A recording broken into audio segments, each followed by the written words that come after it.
જય જવાન જય કિસાન। આજે દરેક જગ્યાએ સફળ લોકોને લોકો બદનામ કરવા માટે નવા નવા કાવતરા ઘડતા હોય છે અને એમની જૂની વાતોને યાદ કરીને પાછા એ વિડીયોમાં અપલોડ કરતા હોય છે। તો એવા લોકોને કહેવા માગું છું કે ભાઈ મને પણ જાણવા મળ્યું કે ખજૂરભાઈને લોકો બદનામ કરી રહ્યા હતા, તો ભગવાનને પણ લોકોએ બદનામ કર્યા છે, નરસિંહ મહેતાને લોકોએ બદનામ કર્યા છે। આ તો કોઈને છોડ્યા નથી, આપણે પણ છોડવાના નથી।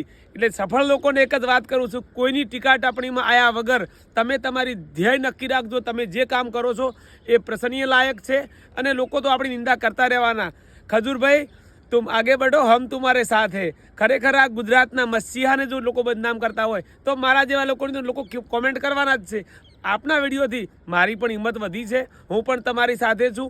અને ખજૂરભાઈ જે લોકો હવે જૂની વાતોને જોવા જઈએ તો જેસલ પણ એક સમયે એ બારવટીઓ હતા અને સારા કાર્યના લીધે એ પીર થઈને પૂજાઈ ગયા। તો આપ પણ એ જ રીતે છો અને તમે આગળ વધજો, અમે તમારી સાથે છીએ, મારું ગુજરાત તમારી સાથે છે। જય જવાન જય કિસાન।